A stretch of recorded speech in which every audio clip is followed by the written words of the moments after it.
I still remember the exact moment my life changed. It was a normal evening when my phone rang. The bank said I owed them $120,000. At first, I laughed because I never took any loan. But then they said something that made my hands freeze. The loan is under your name. I thought it was a mistake until I saw the documents. My name, my signature, my identity, all used. And when I finally found out who did it, I wish I never had, because the people behind it weren't strangers. It was my own parents. And the worst part, when I confronted them, they didn't apologize. They looked at me and said, "You should be grateful." Grateful for a debt that could destroy my entire life? That was the moment I realized this wasn't just betrayal. This was something much darker. So what really happened? How did they do it, and why me? And what did I do next? That changed everything. Before we go further, make sure you're already subscribed to the channel and drop a comment telling us where you're watching from. We love seeing how far these stories reach. My name is Emily Carter, and this is the story of how my own parents destroyed my life and still expected me to say thank you. I still remember that night very clearly. I was sitting on the floor of my small apartment in Seattle, cold coffee in my hand, laptop open, bills spread everywhere. Rain was hitting the window, slowly, like something bad was about to happen. My phone was silent all day. No calls, no messages, just like always. I was used to it, because in my family, I was never the important one. That was always my younger sister, Chloe. She was perfect for them. Beautiful, soft voice, always smiling, always needing help. And me? I was the strong one, the responsible one, the one who never needed anything. Or at least, that's what they told themselves. I grew up in a small house in Portland. Same story every year. Chloe gets everything. I get. You are mature, you understand. On her 18th birthday, she got a brand new car. On my 18th birthday, my dad gave me a hug and said, "You don't need gifts, you are already smart." At that time, I smiled because I thought maybe they're right. Maybe love is not always equal. Maybe I just have to work harder, be better, earn their love. So I did. I worked hard, very hard. While Chloe was traveling, shopping, enjoying life, I was studying, working part-time, saving money. No help from parents, not even $1. But they always had money. For Chloe, new phone, new clothes, trips. Even her college was fully paid. And me? Student loans, long nights, cheap food, secondhand clothes. Still, I never complained, because deep inside, I still wanted them to be proud of me. After many years, I finally made it. I became a financial analyst in a big company. Good salary, stable life, small apartment, but it was mine. Everything I had, I built myself. No help, no support, just me. That night, I was checking my bank app. Normal thing. I do it every week. But suddenly, something felt wrong. My account balance looked strange. Too low. Way too low. I frowned. Maybe system error, I said to myself. Then I opened transaction history, and my heart just stopped. There was a loan. A huge loan. $120,000. My hands started shaking. No, this is not possible. I whispered. I never took any loan. Never. I am careful with money. Always. So how this happened? I quickly called the bank. My fingers were cold. Voice shaking. "Hello. I think there is mistake in my account." The man on phone was calm. "Can you confirm your name?" "Emily Carter." He paused. Then he said something that I will never forget. "Miss Emily, this is not mistake. The loan is active under your name." My chest became tight. I never signed anything. Another pause. Then he said, "We have your documents here, your ID, your signature." Signature? My mind went blank. How is that possible? I whispered again. Then he said, The loan was approved 6 months ago. 6 months. 6 months. And I didn't even know. I hung up the call. Room felt smaller. Air felt heavy, like walls closing on me. I couldn't breathe properly. I checked papers again. Emails, messages. Nothing. No alert. No warning. Nothing. Someone did this. Someone used my name, my identity, my life. And suddenly, one thought came in my mind. A very dark thought. No, it can't be them. I shook my head. No, they would never do this. But deep inside, I already knew, because there was only one place where my documents existed, my childhood home, my parents' house. Next morning, I didn't go to work. I booked ticket, Seattle to Portland. Same day. I didn't even pack properly, just took essentials, documents, laptop, phone, and left. Whole flight. I was thinking same thing again and again. Please let it be someone else. Please not them. But my heart was not agreeing. When I reached, everything looked normal. Same house, same door, same smell, like nothing ever changed. But I was not same anymore. My mom opened the door. Emily, you didn't tell us you're coming. She smiled, like everything is fine, like nothing happened. I tried to smile back, but I couldn't. Where is Dad? I asked. In living room. She said. I walked inside slowly. My dad was sitting on couch, watching TV, relaxed, calm, like a man with no problems. That moment, something inside me broke. I stood there, looking at both of them, my own parents, and my voice came out very low, but very sharp. Why is there a $120,000 loan on my name? Silence. Complete silence. TV still playing in background, but nobody moved. Nobody spoke. My dad slowly turned his head, looked at me, then at my mom, then back at me, and what he said next changed everything. He sighed, like I asked something small, something normal, and then he said, Emily, calm down, it's not a big deal. Not a big deal. My whole body went cold, and then my mom walked closer to me, put her hand on my shoulder, and said softly, we were going to tell you. That moment, I understood everything. This was not mistake. This was not fraud. This was not accident. This was betrayal. And the worst part, they were not even scared. They were not even sorry. They were acting like I should understand, like I should accept, like I should be okay with it. And right there, standing in my own house, looking at my own parents, I realized something very painful. I stood there, still looking at them, waiting for someone to say, this is a joke. But no one said that.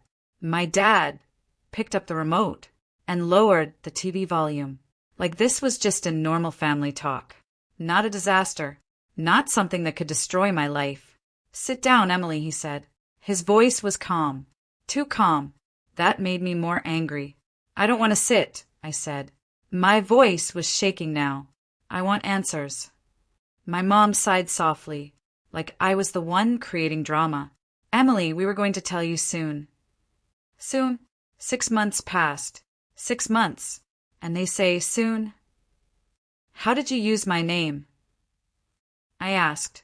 No one answered for a few seconds. Then my dad said, we had your documents from before. My heart dropped. Of course. They had everything. My ID copies, old bank papers, even my signature from school documents. You forged my signature. I almost shouted. My mom quickly said, No, don't use that word. It sounds bad. I couldn't believe what I was hearing. Sounds bad. I said, it is bad. My chest was rising fast now. I felt like I couldn't breathe. You took a loan $120,000 in MY name without telling me, and you say it just sounds bad. My dad finally stood up. His face was serious now. Emily, control your tone, he said. That sentence, that one sentence, made something inside me snap. Control my tone. I said louder. You destroyed my credit, my future, my life, and you are telling me to control my tone. Silence again. My mom looked uncomfortable, but still, not guilty, not sorry, just uncomfortable. Why did you do this? I asked. This time my voice was low, broken, because I already knew. This answer would hurt. My dad looked at my mom, then back at me, and said, "It was for Chloe." Of course it was. Everything, always for Chloe. I closed my eyes for a second, trying to stay calm. What does she need $120,000 for? I asked. My mom spoke this time. Chloe wanted to start a business. Business? Chloe? The same girl who never worked a single day? She had a great idea, my mom continued, and she needed money fast. So you used me? I said.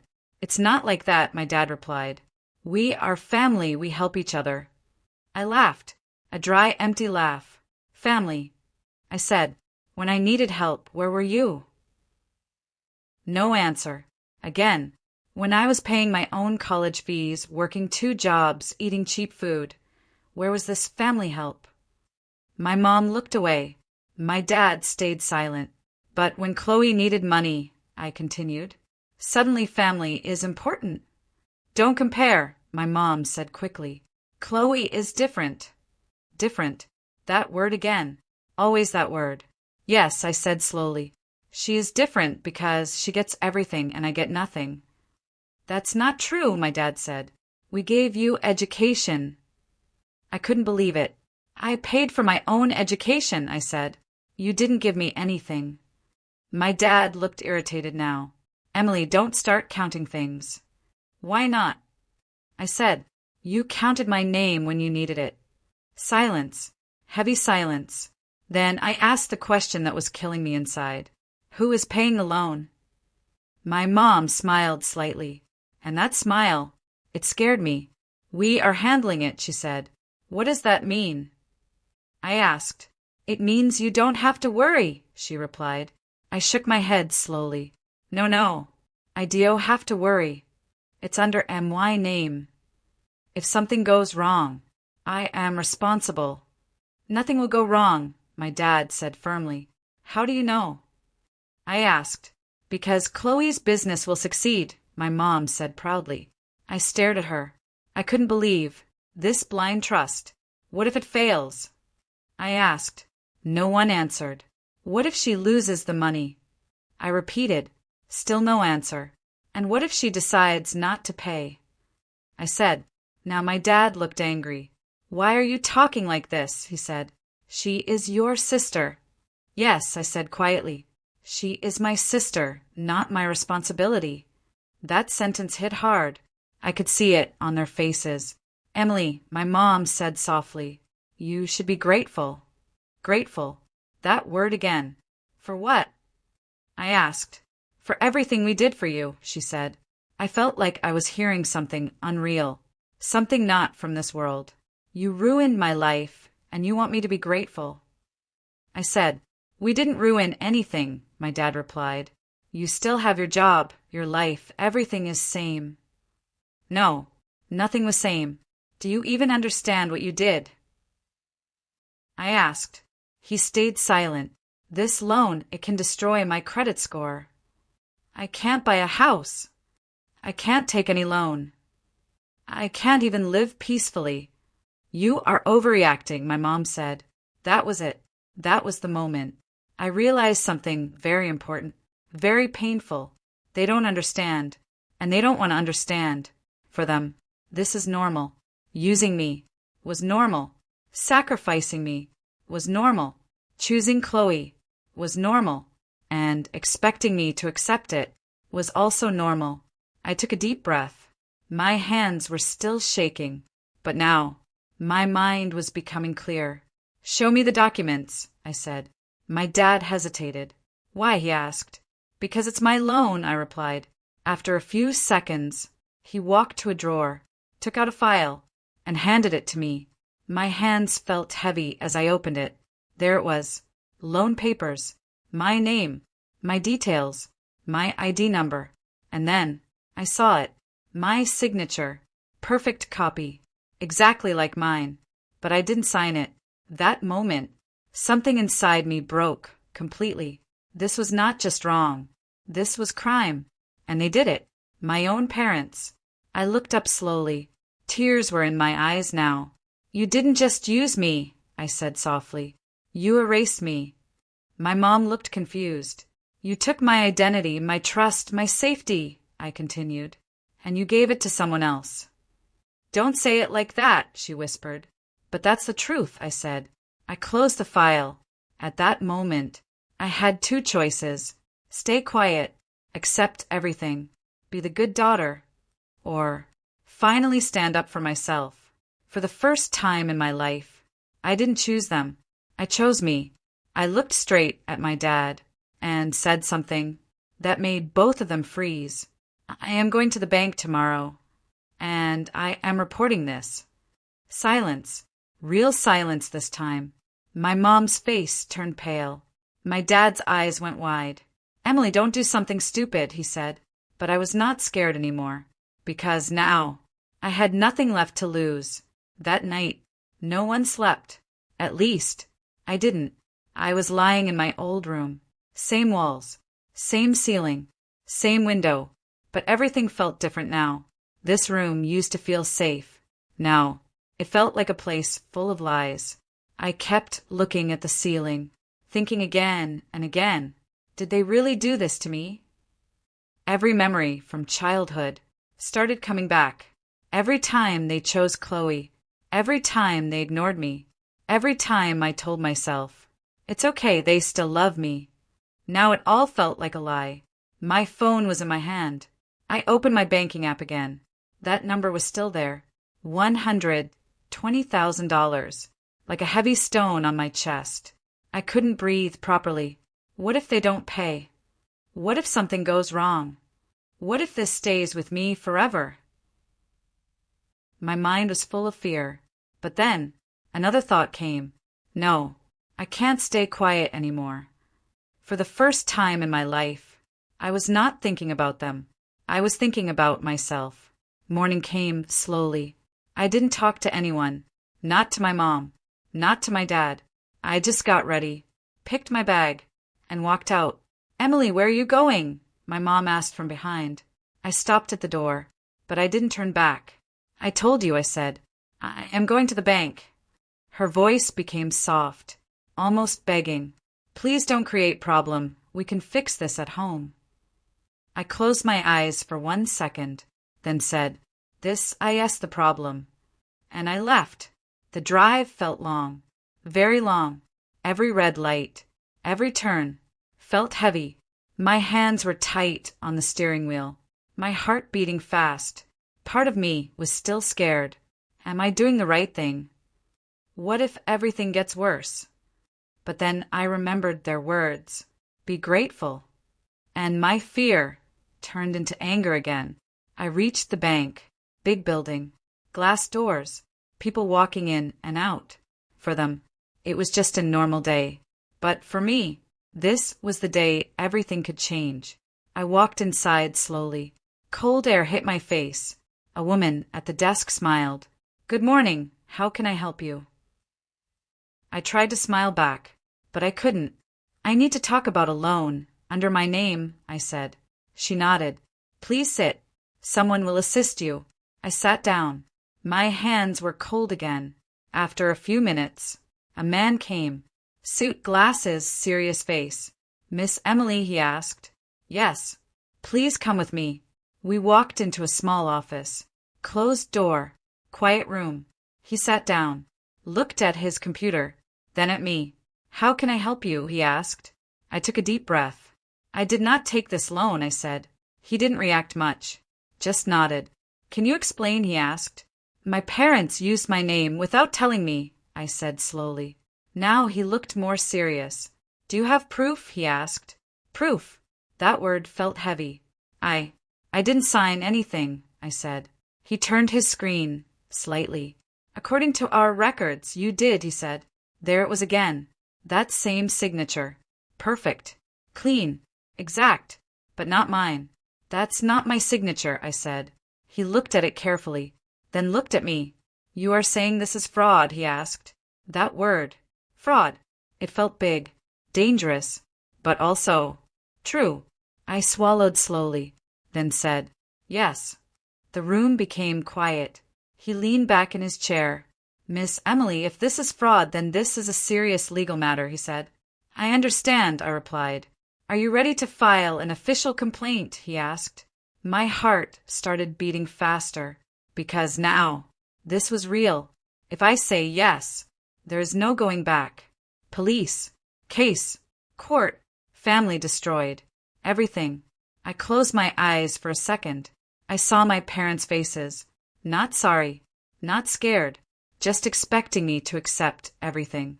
Then I saw myself, working alone, struggling alone, building everything alone, and now, losing everything because of them. I opened my eyes. Yes, I said. I want to file a complaint. He nodded slowly. All right, we will start investigation. Investigation. Another heavy word. He gave me some forms. Please fill these. My hands were shaking again. Name, address, details. Every line felt like a step away from my family, but also a step closer to truth. After filling everything, I gave it back. He checked it, then said, We will contact you soon. How long? I asked. Few days, maybe weeks. Weeks. Everything felt slow. Too slow. What about the loan? I asked. For now, it stays active, he said. My heart dropped again. But if your claim is proven, it will be removed, he added. If. That word again. Nothing was sure. Everything was uncertain. I stood up slowly. Thank you, I said, and walked out. Outside. The sun was bright, but I felt cold.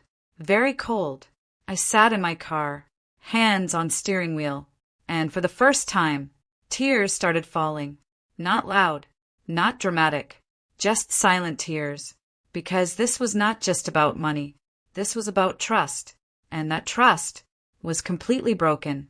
After some time, my phone rang. Mom. I looked at the screen. Let it ring. Again and again. Then message came. Please come home. We need to talk. I stared at it for a long time. Then I typed one line. No. I put my phone down and started the car, because now something had changed inside me. I was not the same Emily anymore. The girl who stayed quiet, the girl who adjusted, the girl who accepted everything. She was gone. Now, I was ready to fight, but I didn't know one thing yet. This fight was going to be much bigger, much darker, and much more painful than I ever imagined. I didn't go back home that day. Instead, I booked a small hotel, not far, but far enough.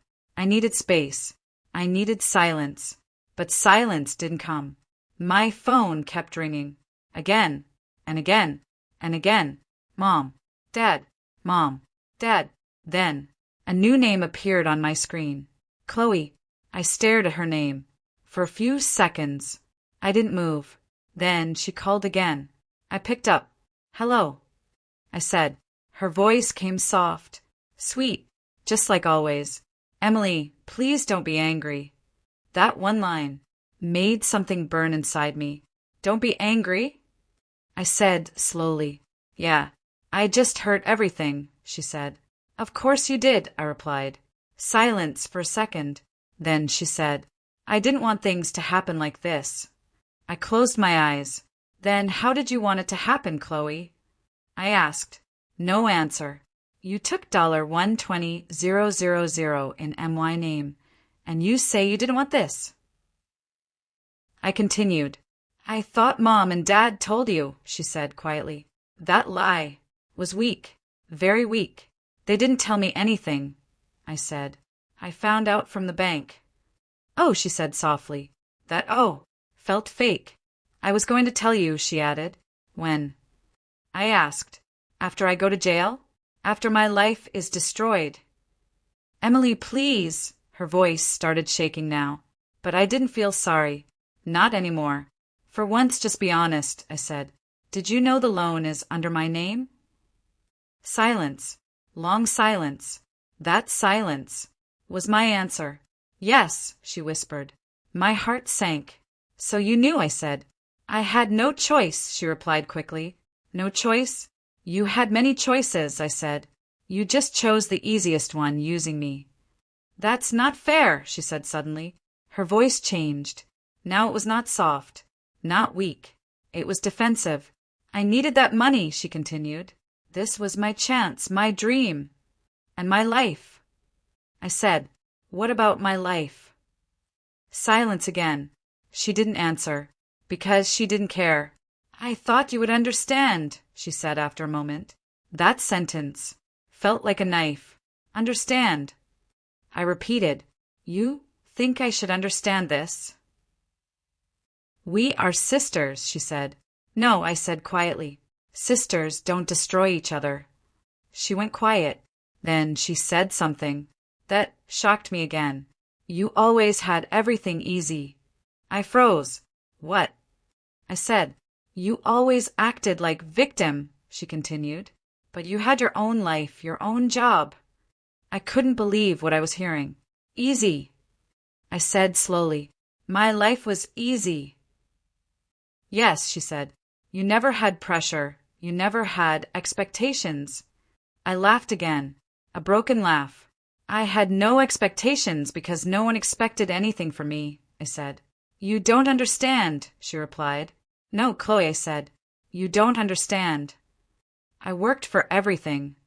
I built everything. Alone. And you? I continued. You got everything ready. That's not true, she shouted. But this is true, I said. You took a loan in my name. Silence. She didn't deny it, because she couldn't. Then her voice became soft again. Please don't report this, she said. There it was. The real reason for her call. Not sorry. Not guilt. Fear. If this becomes a case, my business will be finished, she continued. And my life is already finished, I replied. No, it's not, she said quickly. We will pay it back. When? I asked. Soon. That word again. Soon is not a plan, I said. Trust me, she said. Trust. That word meant nothing now. You already broke my trust, I replied. Silence. Then she said something very softly, almost like a whisper. Mom and Dad are very upset. I closed my eyes. Of course they are, because I didn't stay quiet. Good, I said. Emily, she said again. No, I stopped her. This is not about them anymore. This is about me. I ended the call. My hands were shaking again, but this time, not from fear, from anger, deep anger. For the first time, I saw Chloe clearly, not as a sister, but as someone who used me. That evening, there was a knock on my hotel door. I froze. Slowly, I walked to the door. Who is it? I asked. It's Mom. My heart dropped. I didn't open the door. Emily, please, open the door, her voice came. I stayed silent. I know you are inside, she said. Of course she knows. She always knows. But she never understands. Please, we just want to talk, she continued. Talk. Always talk. But never listen. I slowly opened the door. She stood there, eyes red, face tired. For a second, I felt something. But then I remembered everything. What do you want? I asked. She stepped inside. Why are you doing this? She said. I looked at her. Doing what? I asked. Going to the bank, filing complaint, creating drama, she said. Drama. That word again. This is not drama, I said. This is my life. We are your parents, she said. And I am your daughter, I replied. Silence. Then she said something that broke whatever was left inside me. We did all this for family. Family. That word again. But you didn't think about me, I said. We thought you would understand, she replied. I shook my head slowly. No, you thought I would stay quiet, I said. Silence. She had no answer, because that was the truth. You always stay quiet, she whispered. Not anymore. Not this time, I said. She looked at me like she didn't recognize me anymore. And maybe she didn't, because I was not the same person anymore. I am not canceling the complaint, I said. Her eyes filled with tears. Then you will destroy this family, she whispered. I looked straight at her. No, I said. You already did. Silence. Heavy. Painful. She didn't say anything. She just turned and walked out. Door closed slowly, and I stood there, alone. But for the first time in my life, I didn't feel weak. I felt strong, because now I was finally choosing myself. But I didn't know one thing yet. The truth was still not complete. Something bigger, something darker, was still hidden, and very soon it was going to come out. The next few days felt very slow. Every hour felt heavy. I stayed in the hotel, didn't go back home, didn't answer most calls. Only one thing was in my mind: the investigation. Every time my phone buzzed, my heart jumped. Is it the bank? Did they find something? But nothing came, just silence, until 3 days later, my phone rang. Unknown number. I picked it up quickly. Hello. Miss Emily Carter, a serious voice said. Yes. This is Daniel from the bank investigation team. My heart started beating fast. Yes, yes. I was waiting, I said. We have reviewed your case, he said. I held my breath. And we need you to come to the bank again. My stomach dropped. Is something wrong? I asked. We found some important details, he said. Important details. That didn't sound good. I'll come right now, I said. I didn't wait. I grabbed my bag and left immediately. The drive felt even longer this time. My mind was full of questions. What did they find? Is it worse? Did my parents lie about something else? I reached the bank. Same building. Same doors. But this time, my steps felt heavier. I walked inside. Daniel was already waiting. Please come, he said. We went into the same room. Closed door. Silent air. He didn't waste time. Miss Emily, this case is more serious than we thought, he said. My heart sank. What do you mean? I asked. He turned his screen toward me. There are not 1, but 3 loans under your name. My body froze. 3. I whispered. Yes, he said. I stared at the screen. $120,000, $35,000, $18,000. Total, more than $170,000. I felt dizzy. No, this can't be real, I said. But it is, he replied calmly. I only knew about 1 loan, I said. That's what you told us, he said. But our system shows more. My hands started shaking. They did this more than once, I whispered. Yes, he said. That moment, everything became darker. This was not a one-time mistake. This was planned, repeated, intentional. Who signed these? I asked.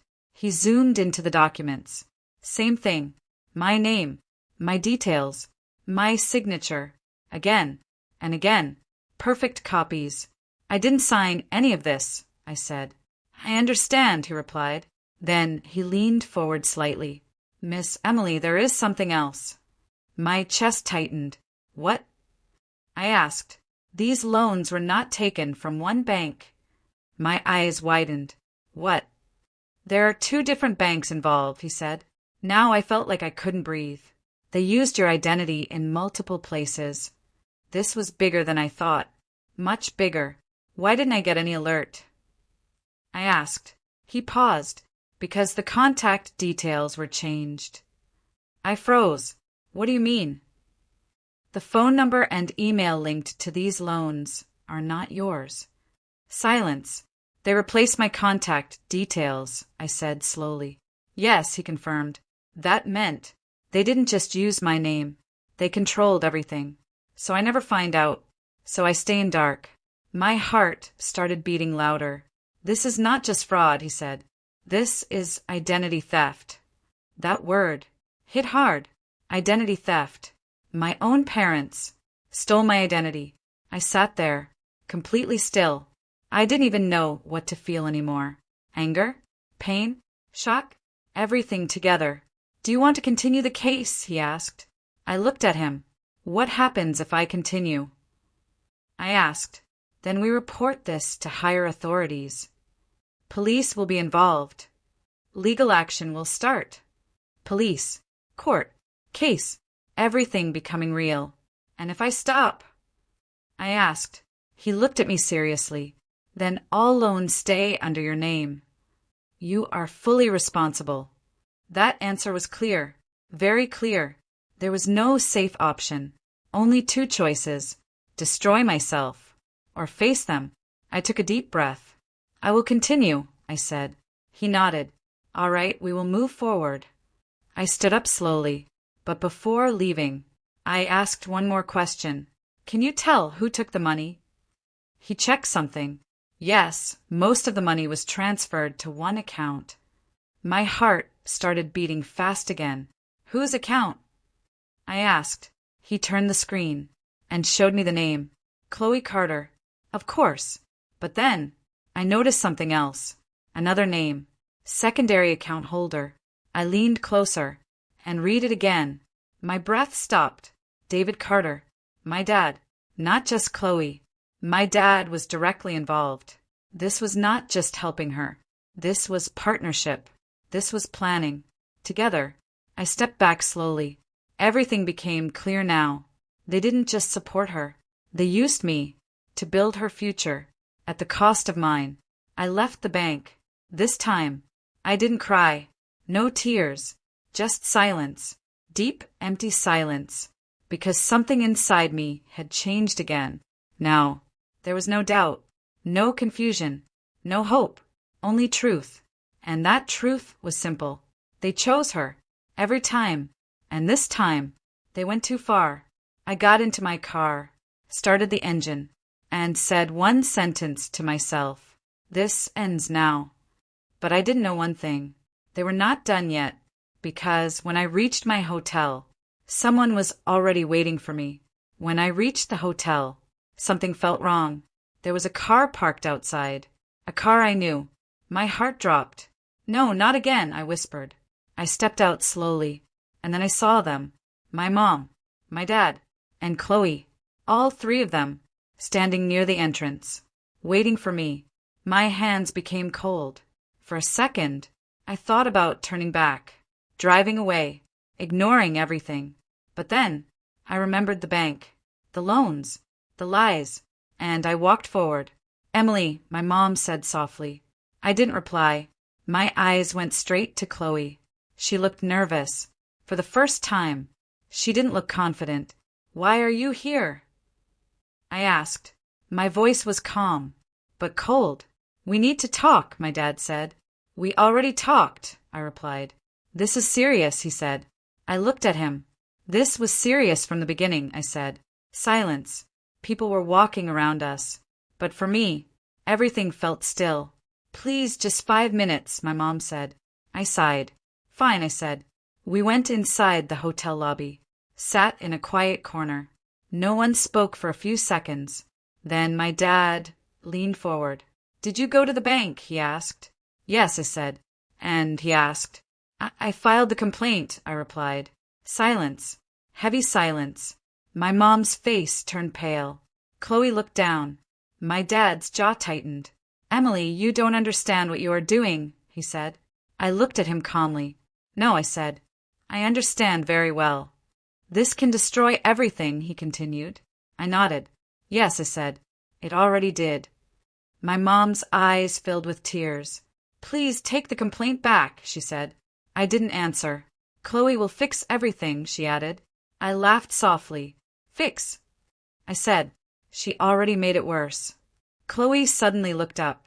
I am trying, she said. Trying. I repeated. You took more than $170,000. She froze, because now she knew. You know, she whispered. Yes, I said. I know everything. Her face went white. My dad looked shocked too. 3 loans, I continued. 2 banks, fake contact details. Silence. No one denied it, because they couldn't. You planned all of this, I said. My dad shook his head. It was not like that, he said. Then how was it? I asked. No answer. Say it, I said. Still silence. Because the truth was ugly. Very ugly. You used me, I said. Again and again. My mom started crying softly. We had no choice, she whispered. That sentence. Again. No choice. I said, you had every choice. We were trying to help Chloe, my dad said. At what cost? I asked. Silence. My life.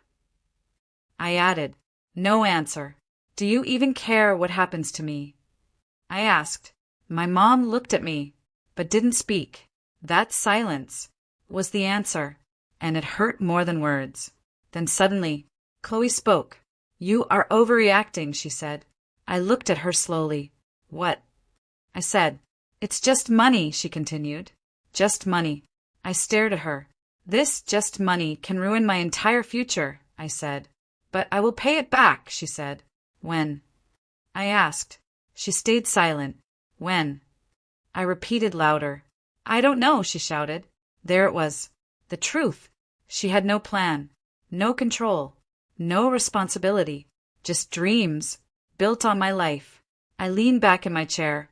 For a moment, everything became quiet. Then I said something very slowly. You didn't just take money. I looked at all three of them. You took my trust, my safety, my identity, and you gave me fear. No one spoke, because there was nothing left to say. Then my dad tried one last time. Emily, listen, we can solve this as a family.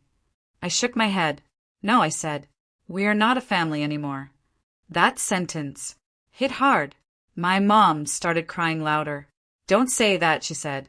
But it's true, I replied. You stopped being my family the moment you used me. Silence. Deep silence. People around us were moving, talking, laughing. But at our table, everything was broken. Then my dad said something. That shocked me again.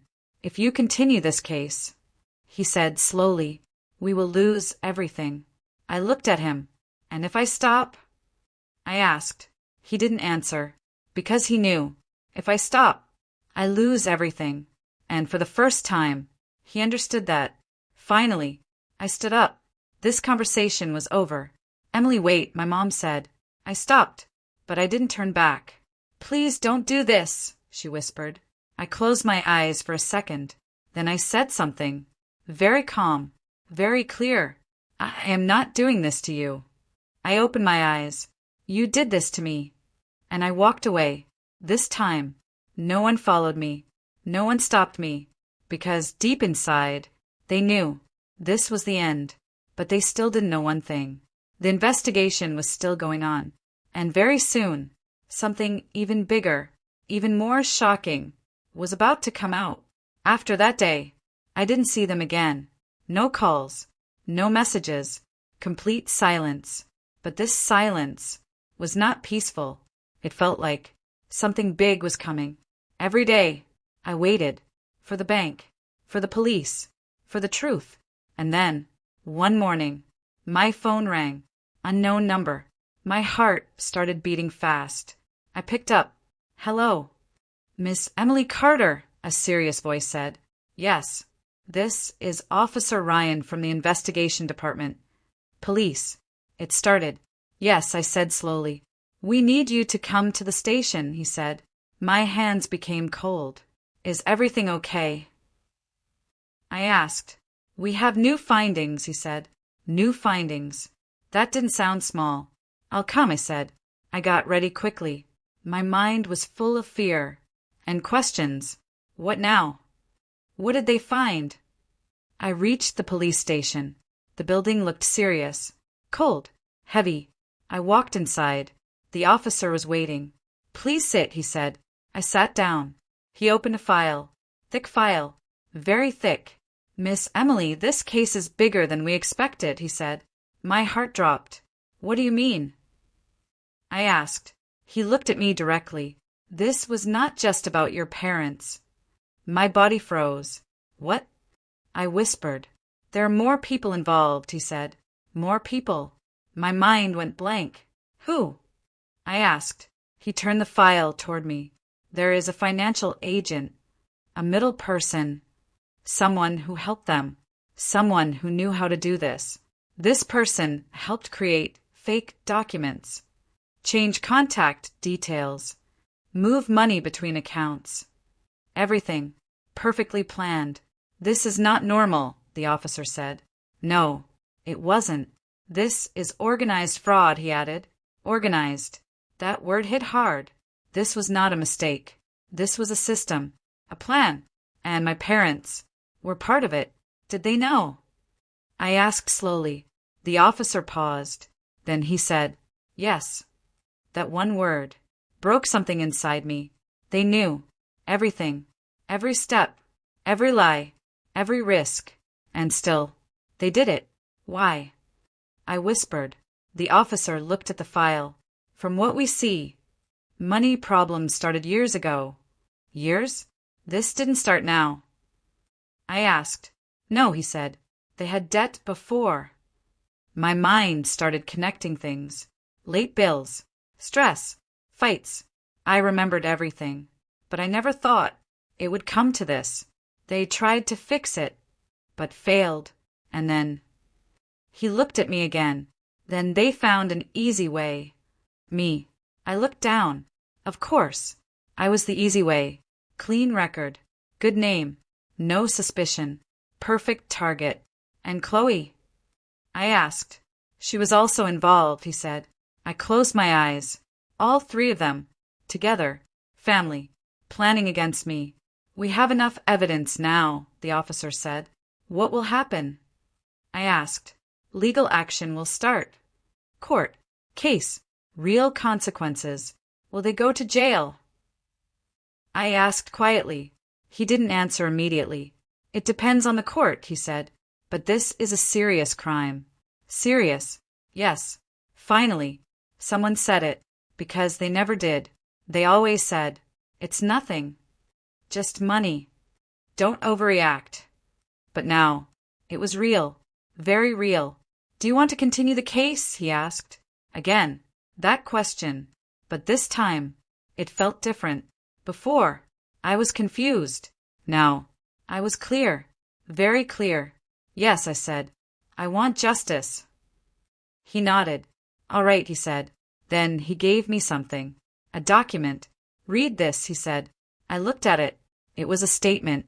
Everything written inside. My name. Their names. The crime. My hand shook. This was real now. Very real. I signed it. Slowly. But strongly. That moment. Something changed. I was not the victim anymore. I was someone who stood up. For myself. I left the station. The sky looked different. Not brighter. But clearer. For the first time. I felt something new. Not anger. Not fear. Strength. But the story was still not over. Because later that night, I got a message. From my mom. Just one line. Please come home once. I stared at the screen. Home. That word felt strange now. But something inside me said, go. Because maybe this was the final time.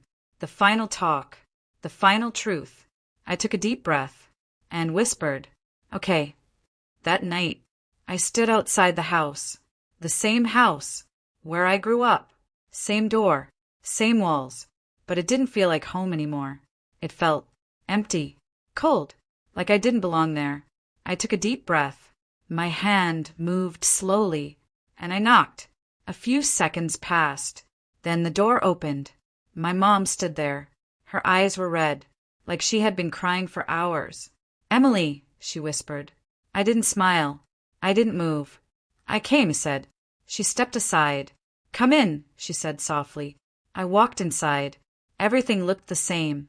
The sofa, the table, the photos on the wall. But something was missing. The feeling, the warmth. It was gone. My dad was sitting in the living room. Chloe was there too.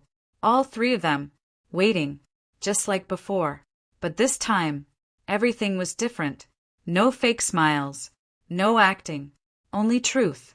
I stood in front of them. No one spoke first. The silence was heavy. Then my dad stood up slowly. "Thank you for coming," he said. I didn't reply. "Sit down," he said. I stayed standing. "Say what you want to say," I said. My voice was calm, but strong. He looked at my mom, then back at me. "We know about the case," he said. "Of course you do," I replied. Silence. "We made mistakes," he said. Mistakes. That word again. I shook my head. "No," I said. "This was not a mistake. This was a choice." He didn't argue, because he knew. I was right. My mom stepped forward. "We were scared," she said. "Of what?" I asked. "Of losing everything," she whispered. I looked around the house. "You already did," I said. Her eyes filled with tears again. Then Chloe spoke. "I didn't want this to go so far," she said. I looked at her. "But it did," I replied. "Because you didn't stop." She looked down. "I thought I could fix it," she said softly. "How?"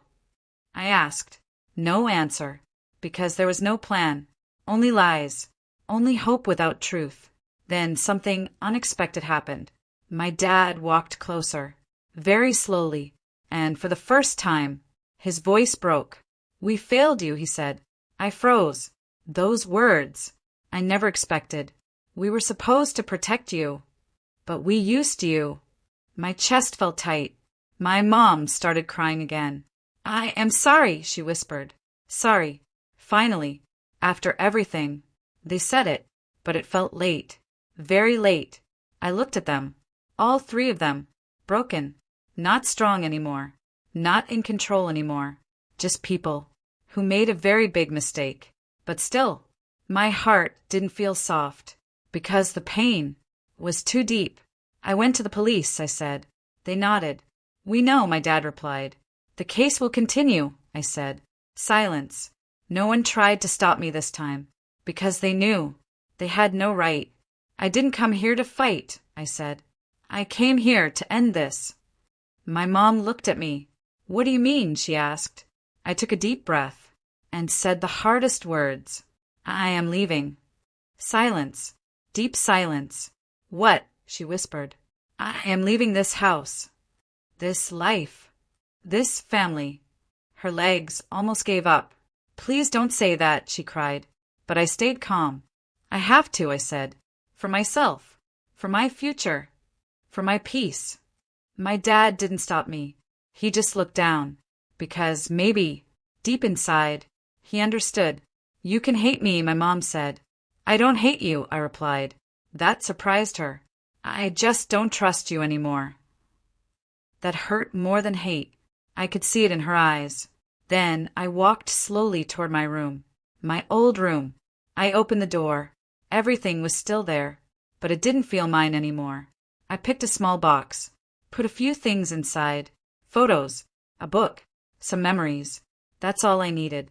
Because the rest was already gone. I came back to the living room. They were still there. Still quiet. Still broken. "I hope one day you understand," I said. My dad nodded slowly. "We do," he said. I looked at my mom one last time. Her eyes were full of regret. Real regret. But sometimes regret comes too late. I walked to the door, opened it, stopped for 1 second, and then, without looking back, I stepped outside. The night air felt cold, but also free.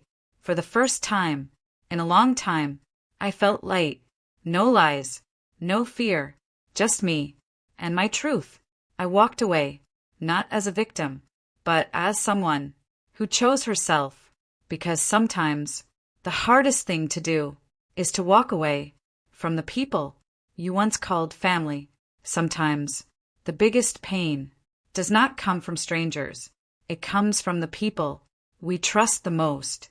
Emily lost her home, her family, and the life she believed in. But she found something more important. Herself. Her strength. Her voice. Her courage. The truth came out. The lies broke. And in the end, justice started its journey. Maybe her parents will face the law. Maybe they will regret forever. But Emily finally chose peace. because real family does not use you. They protect you. And if someone breaks that trust, you have the right to walk away, no matter who they are. If you ever feel used, ignored, or disrespected, remember one thing. You are not weak. You deserve respect. You deserve truth. You deserve a better life. Never stay in a place where you are treated like nothing, because your life is your responsibility and your future is in your hands. If this story touched your heart, don't forget to like this video and subscribe to the channel. Also, tell me in the comments, where are you watching this story from? Your one comment means a lot to us. See you in the next story.